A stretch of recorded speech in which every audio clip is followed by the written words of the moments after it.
Welcome to the Win, Make, Give podcast, season 2. This is Ben Kinney, Chad Himes. We are talking about what this season? Winning. Oh, I just love it every single time. This time we're actually here with Bob Stewart. Hey, look who showed up. Bob Stewart, Chad Himes, Ben Kinney, and the silent man in the back, Dave Weldon. We're coming to you live.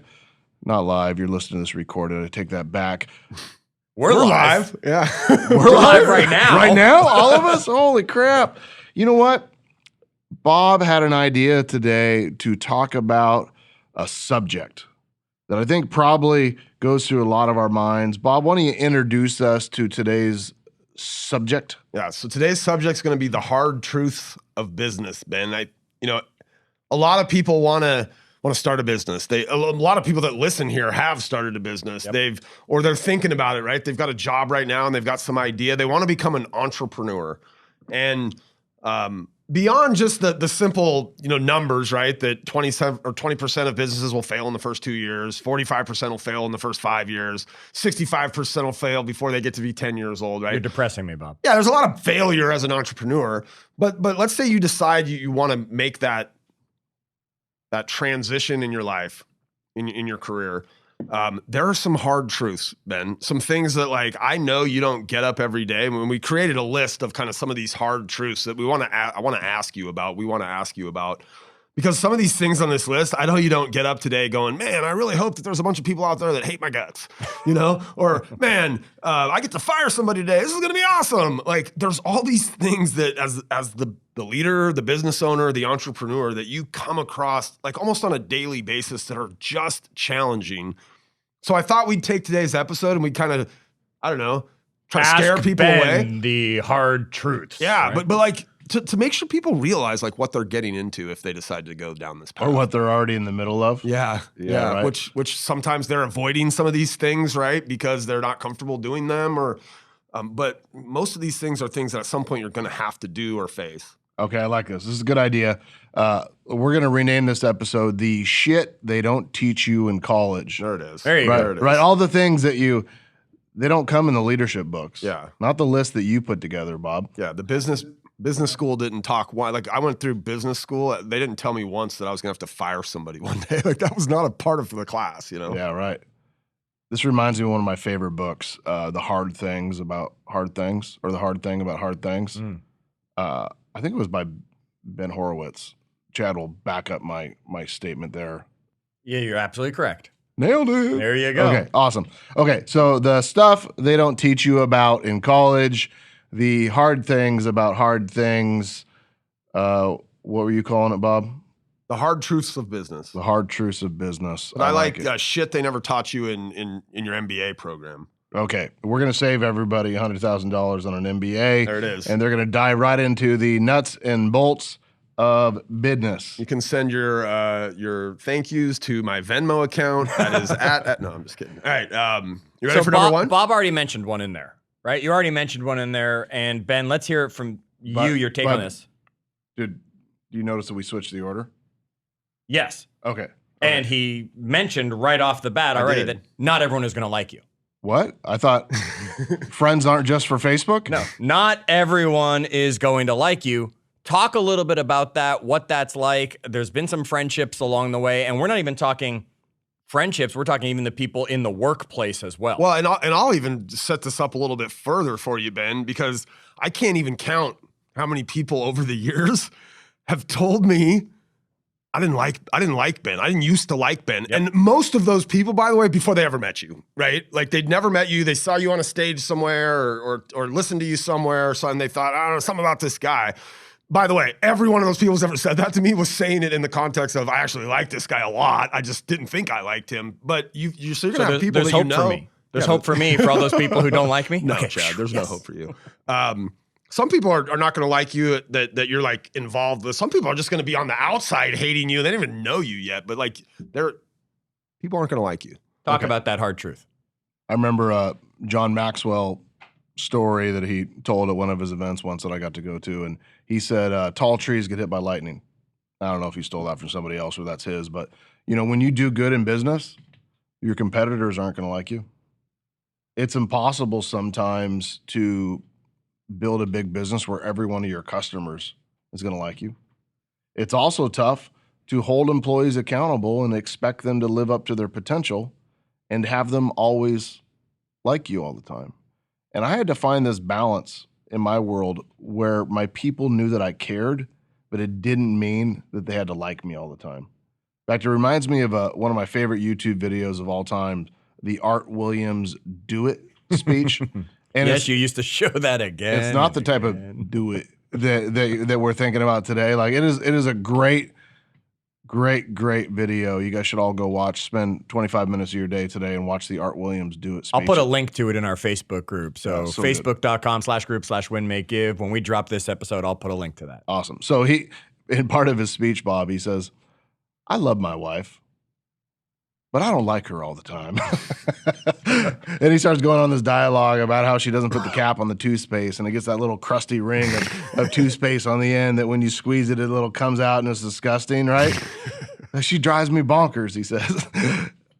That's what it's like sometimes. In business, when you work closely with people, we're not always going to like each other. Sometimes you got to have tough conversations. But don't confuse liking with caring. Because when you work in a business that you care about with people that you care about, you're always going to care about them. Doesn't mean that they're always going to like you all the time. What about that just kind of low level hum from kind of outside of your world? Does that ever get to you at all? Like that idea that there's people out there that have never met you that don't like you, or you just not even spend any brainwaves on that? I think that anybody, all of us out there, Bob, are affected in some way by the haters, the rock throwers, right? Yeah. The bad reviews online, whatever those things might be. Yeah. Especially the creepy, weird, anonymous ones where you don't even know who said it because they're such cowards. Yeah. Right? But over time, you start valuing the people that you care about more than the people you don't. And that's probably the secret to number one. If you're going to succeed in business, you have to understand that you're not going to be liked by everybody, but that doesn't matter. Value the people that you care about more than the opinions from people that you don't. Great Smart. point. Great point. Bob? All right. Now, so let's move on. So the first one, not everyone's going to like you. The second one is you can guarantee that at some point people are going to disappoint you. You have a number of stories, I'm sure, of people that have disappointed you over time. But like as a leader, how do you deal with that?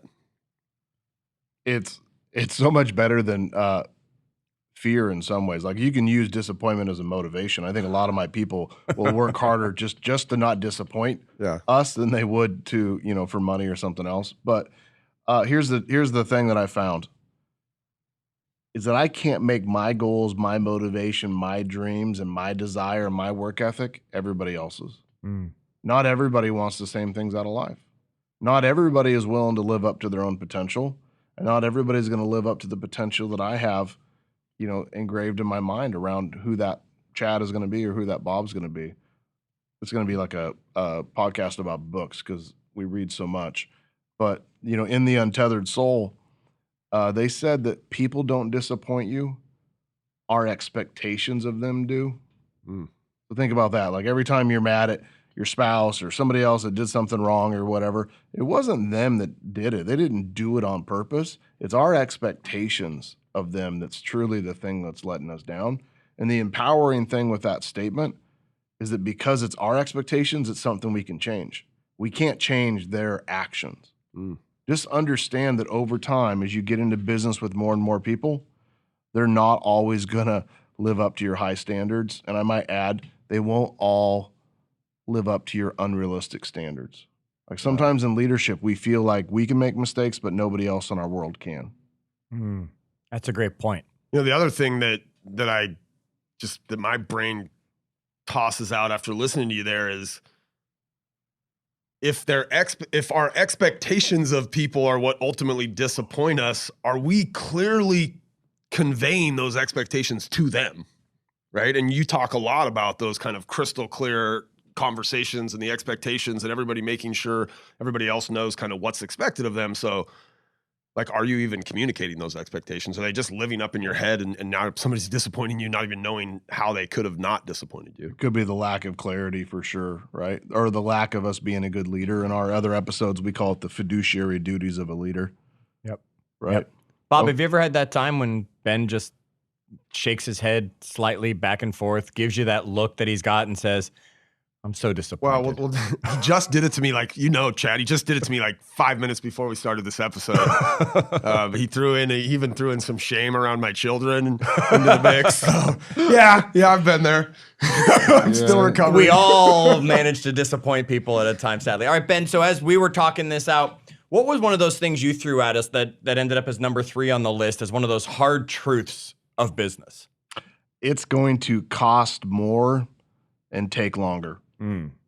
Probably the best quote that I've heard that summarizes that is that people overestimate what they can do in the short term and underestimate what they can do in the long term. Yep. And when you think about all the episodes we've done on money and compounding, you see that a penny doubled doesn't mean very much until it's been doubling for a little while of time, and then it means massive and it grows just what's the shape?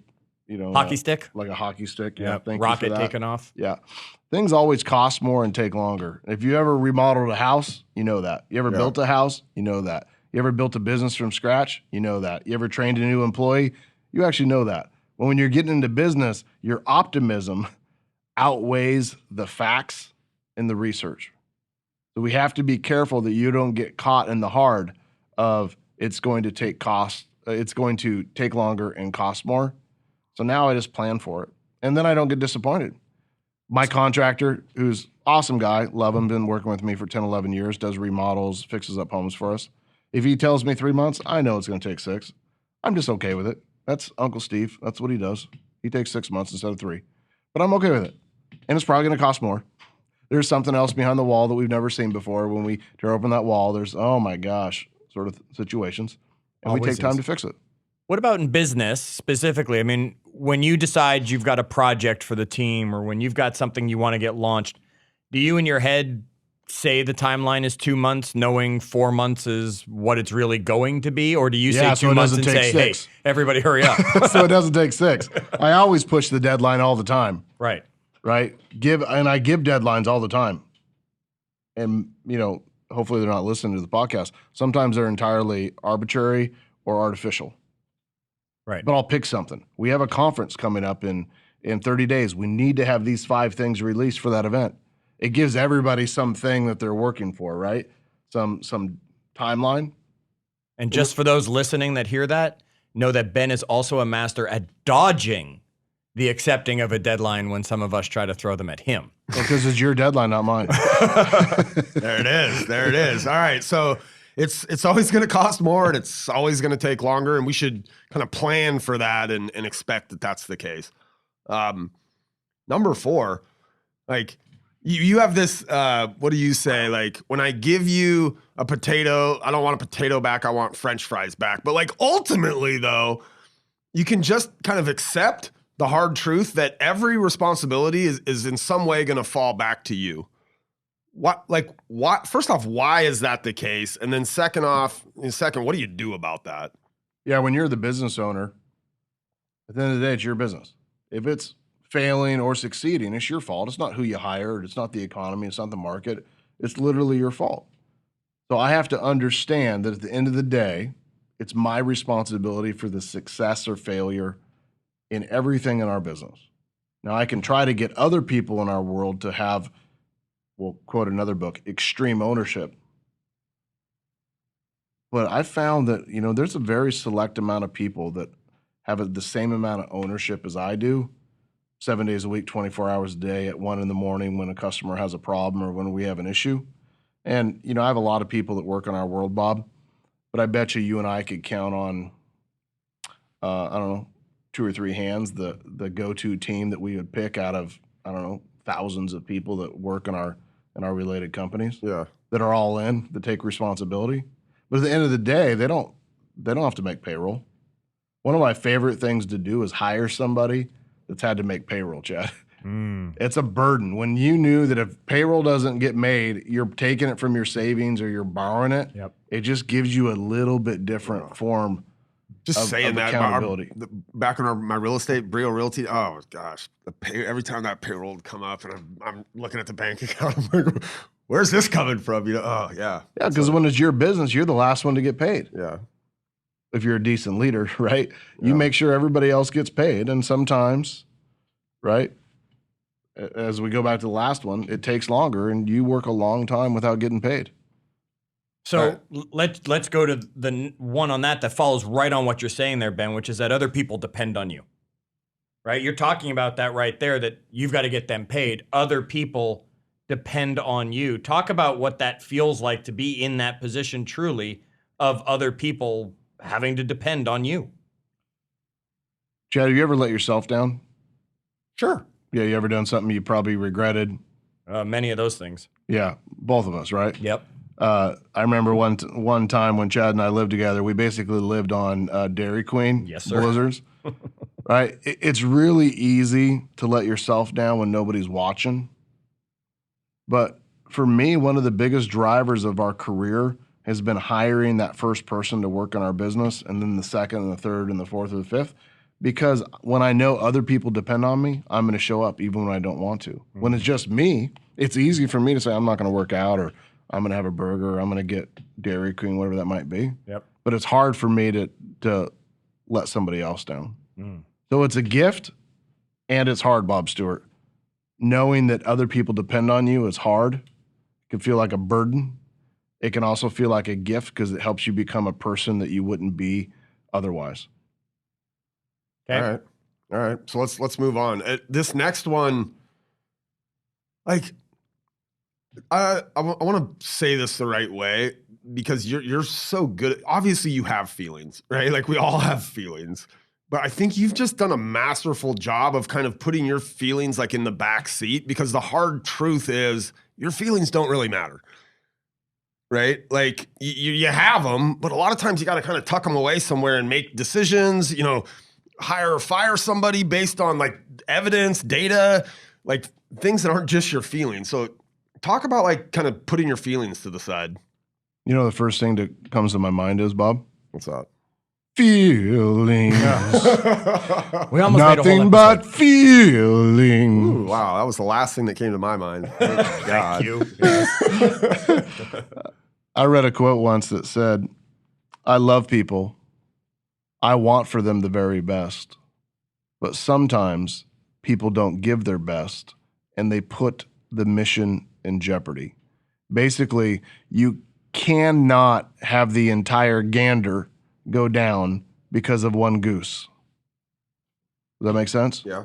Do you know what a flock of crows is called? A murder. A murder. You can't have the entire murder go down just for one stinky old crow. And we could probably think of some other groups of animals, flocks, herds. Yes, I'm sure we could. A barrel of monkeys. I don't know if that's a thing. It is actually a thing. A group of monkeys is referred to as a barrel. Is it really? Yes. No kidding. Why do you think they came up can with the double game? check that? Bob's going to fact check me. Googling. Oh my gosh. Okay.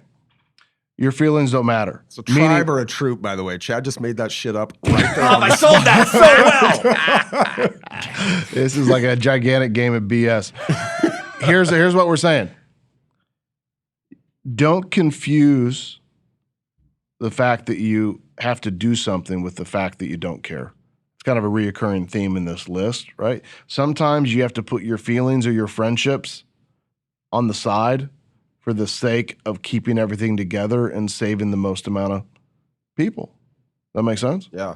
And we've had one scenario in our career during COVID, Bob, where we had to do pay cuts and do some minor layoffs.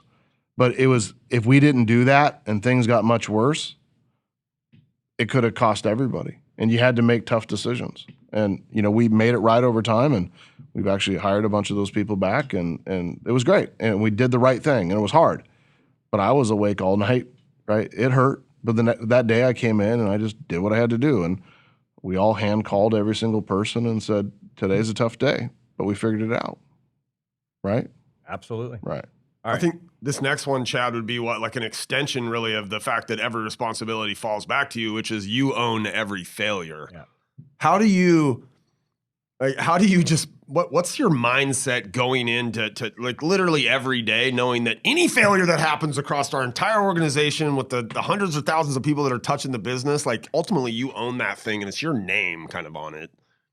Yeah, it's almost a script, because what you'll hear us do in meetings, let's say David screwed up and did something, I'm going to walk into the room and say, everybody, this happened. We screwed up, and I want you to know it's my fault. And I'm I've heard you taking, do that a number of times. most time it was my fault. Taking 100% responsibility and just saying, all right, now that all the responsibility is on me, which I can handle, Chad, and that's okay, right? Yep. Then I get to direct all that energy towards me, negative energy, and I get to go back to the group with nobody else harmed and simply say, now what are we going to do about it? Yep. Now the person who might have been at fault in some way walks away from that meeting with a different type of respect and admiration for who you are, because you kind of covered their butt. Yeah. 50% of the time that person says, that leader is being taking responsibility, but it's mine too, or all mine, right? If they're a good, decent human. When we're in a room and you step up and take responsibility, there's always somebody behind you that was, probably responsible, that also steps into the fray and says, yeah, and my hands are all over this too. And you teach them that they have to own every failure by showing them that you owned every failure. That makes sense? Yeah. It's personal responsibility. So nobody out there, let's go a little deeper on that for a sec, Ben. Nobody out there wants to fail. Nobody out there wants to be a failure. How do you deal with continuous failure showing up? Because even on the journey to success, it's not a straight line path. There's plenty of failure on the way to success. How do you just deal with constant failure in your world on that journey? When you're as big of a loser as I am, you just get Exactly. used to it. In all seriousness, I probably knocked 40,000 doors and cold called 250,000 people, which means I've got 250,000 no's and FU's and doors slammed and dog bites and just weird stuff in my careers of sales and marketing and just getting shit done, basically, right? Which means I've gotten a lot of no's in my life and a lot of failures and rejection. And over time, honestly, it gets easier. So if you're sitting around here with the fear of rejection, your biggest issue is that you aren't failing fast enough and you aren't getting it out of the way quick enough. Over time, you build up a little bit of a callus and you understand that the secret to success is failing quickly and failing often. Excellent. Excellent point, Ben. All right, so let's go on to the next one on our list here. Number 8, there's always something to do. There's always something that needs to get done and always something to do. You always will have this kind of unfinished feeling. I remember you, when you were really first getting started on your world domination path, you used to wake up every day pissed off because someone was a little bit ahead. There was always something you could have been doing, take you to that next level. How do you deal with the fact that it's a never-ending list of things that need to get done and can get done? I think at the end of the day, when I finally get home, whatever day, time, night, whatever it is, right? I think about all the people that I didn't have a chance to get back to. And how I feel like I disappointed them or let them down. One of the hardest things in business is realizing that every single day somebody's going to get let down. If you solely work on your priorities and you do the most important things, some of the not most important things are going to slip through the cracks. And it just takes time to get okay with that. And you surround yourself with supportive people. They're like, no, I get it. I got your back. When it's super important, I'm going to pound on your door, show up at your house, right? You just have to be okay with some things don't get done. The key is, how do you focus on the most important thing, Chad? And it's simple. Listen to our daily plan episode and just figure out, what does winning look like tomorrow? If I only got one thing done tomorrow, what would it be? If I got 2 things done, what would it be? Everything outside of that order is actually irrelevant. Okay. You talk about, the way that you've positioned this on this podcast over the last couple of years or seasons is enjoy the journey. Right? It's not like this destination. Our business is never this destination when we get to the top of that mountain. That's it. High five. We're done. We're out of here. It's over. Wrap it up. Right? Yay. It's like we get there and there's another mountain to climb. There's always, so we're enjoying the journey along the way. That's one of the ways that you deal with that idea of like nothing's ever finished. is to just actually enjoy what you're doing, while you do it, realizing it's never going to be finished. Yeah, finding joy in those little tiny completions or those little tiny victories. Yeah, it's awesome. Another thing we came up with, there's just no guarantees. Right. And I think about all the companies that started off building one thing and now are known for something entirely different. 3M is a good example. Sure. Yep. Right? Many, many companies didn't start off. Apple, great example. Yep. Right? We just go time and time again to these companies. There's no guarantees that what you're doing today is going to be what you're doing tomorrow. There's no guarantees that what you're doing today is even going to work. And some of the consultations I have with business owners is, you know what? Sometimes quitting's okay and sometimes quitting's good, and you got to walk away. Reminds me of an old stock commercial that I saw. It was like old Charles Schwab commercial, something that says, waiting for a stock to rebound is not long-term investing. Continuing to put your chips on the same failing business and going deeper and deeper sometimes is just a path to further disappointment and further failure. Sometimes you just got to walk away and say, that I learned a lot, and now it's time to do something different. Right. And Bob shared those numbers at the beginning that not only are there no guarantees, if there were a guarantee, it's probably that your business is going to fail. Right. I mean, the numbers show that more likely than not, you're going in the wrong direction. It's why I hate the word entrepreneur, because there's like a 90% over time failure rate for entrepreneurs, people that start new businesses. I hate it. It's why I bought franchises and I partner with people and I make investments in existing businesses, right? And I'm very conscious that if I start something from scratch, it's going to take a long time and it's going to be a lot of hard work because I hate failure. I don't want to get myself into a position where there's a 98% chance of failure. I want to be like a McDonald's franchise that on average they're the most profitable franchises in America, no matter who buys it, who starts it, and who runs it, right? Because they're playing by somebody else's playbook. It's a great point, and that's probably the closest you would ever get to a guarantee would be something along that line. All right, Ben, how about this one? Number 10 on our list. Nobody will ever appreciate how much you do, and you probably shouldn't expect them to. But no one's going to appreciate what you actually do. They're just going to look at what you have and think, you got it unfairly or that they should have it or something. But how do you deal with the fact that no one will ever appreciate how much you do?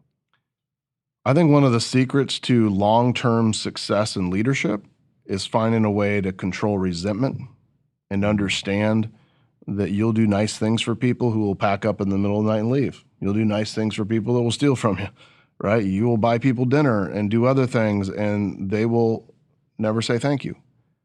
And that's part of the journey of leadership. And that's another, item on the list of shit they don't teach you in college is that they don't teach you that the person in charge gets rocks thrown at them, gets no appreciation, has to give 100% of the credit away, takes 100% of responsibility for failure, right? Burdens all the debt and liabilities, and 98% of the time walks out losing. That's like the worst job in the world. That's what we're all signing up for, by the way. Yep. But it sucks. And nobody's going to appreciate that. Like, Bob, I don't think people would really truly understand that for 8 to 10 years, I've been operating a tech company that I've never taken $1 out of. It's not my part-time job, right? I don't take a salary. I don't take distributions. And I've worked super hard at that for nothing. I don't know if people appreciate that.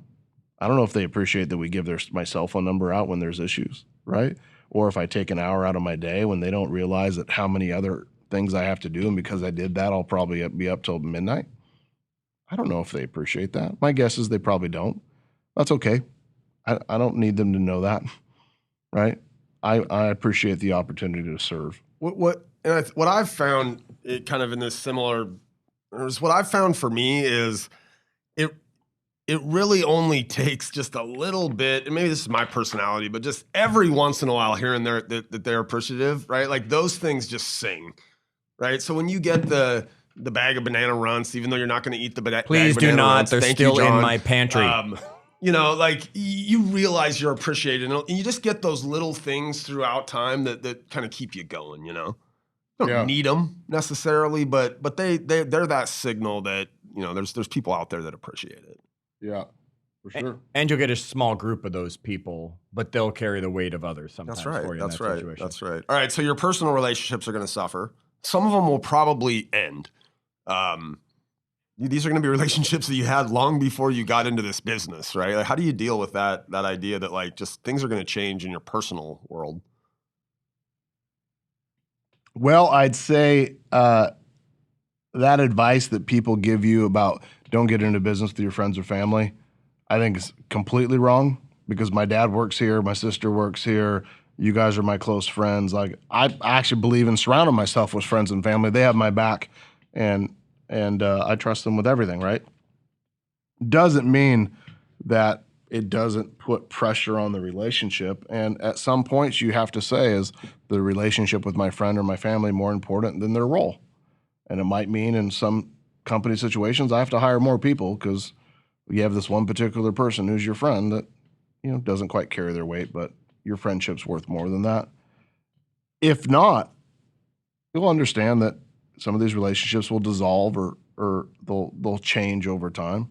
Also, sometimes they'll end bad and may not be your fault, may be your fault. You never know. Just be prepared for it. I don't know if all relationships are meant to last forever. I'm not sure if that's a true statement. But the most important people, they will, if you work on yourself as much as they work on themselves. You've said before, our relationships in any given point are either getting stronger or getting weaker. So if you put time and effort into those relationships, they probably are meant to last forever. If you don't put time and effort or there's some resentment that starts to build, they probably are going to end up, withering away. I think your calendar tells you more about who you care about than anything else in your life. What you do with your spouses or friends or partners or who you spend time with at work, that's probably a good understanding of who you care about. All right, let's keep going. That deep one right there, right? Let's keep going. Ben, number 12.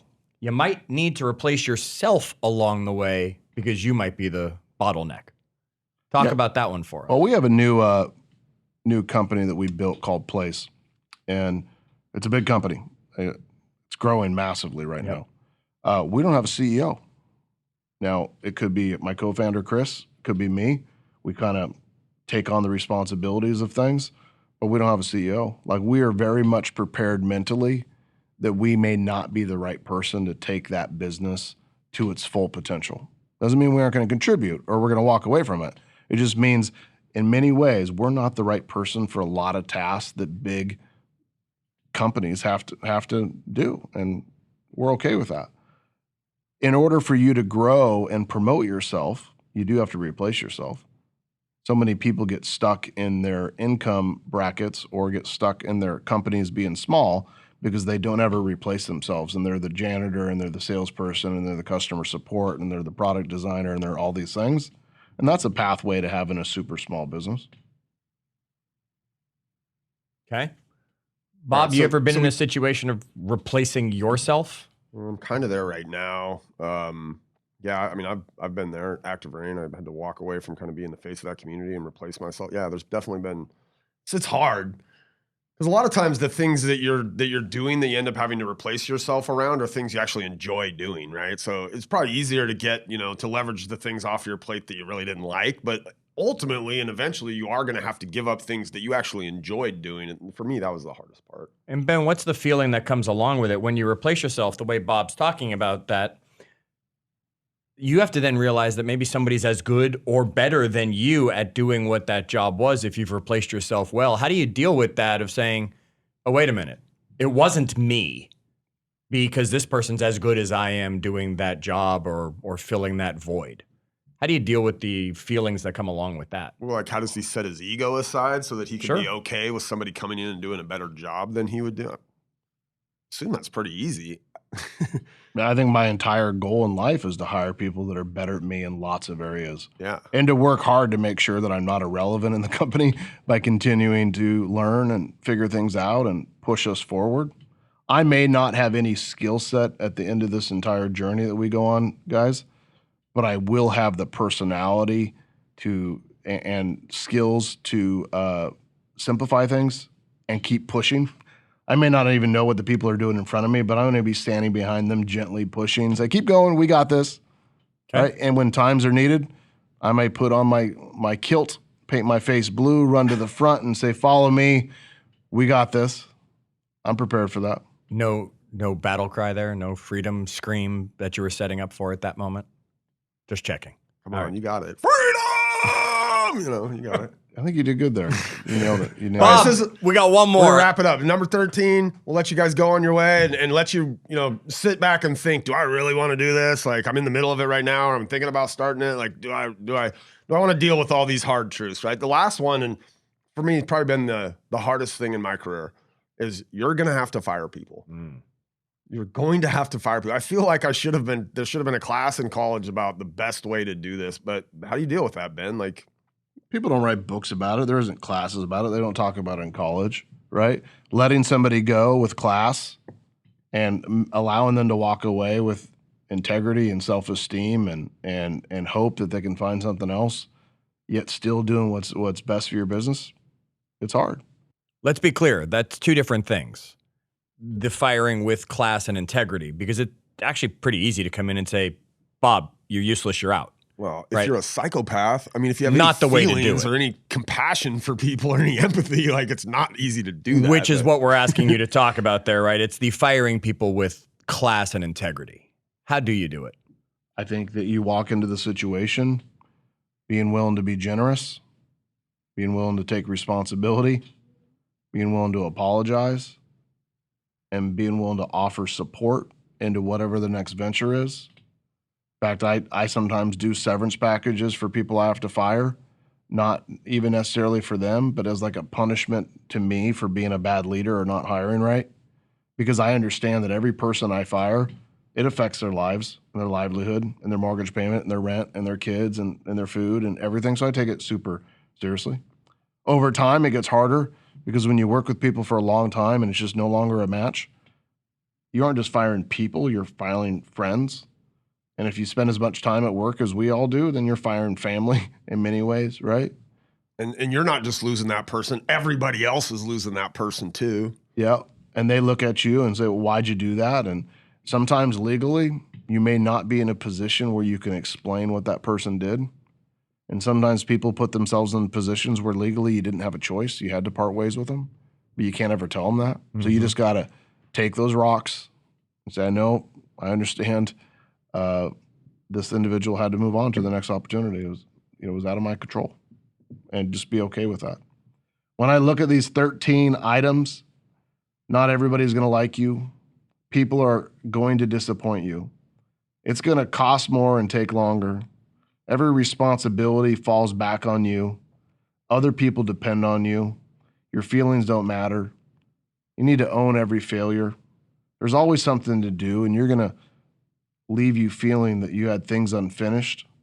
There are no guarantees. Nobody will ever appreciate how much you do, and honestly, we shouldn't expect them to. Your personal relationships will suffer, and some relationships will end. You might need to replace yourself along the way because you aren't good enough to take your team to that Super Bowl, and you have to be okay with just being the coach or being on the sidelines.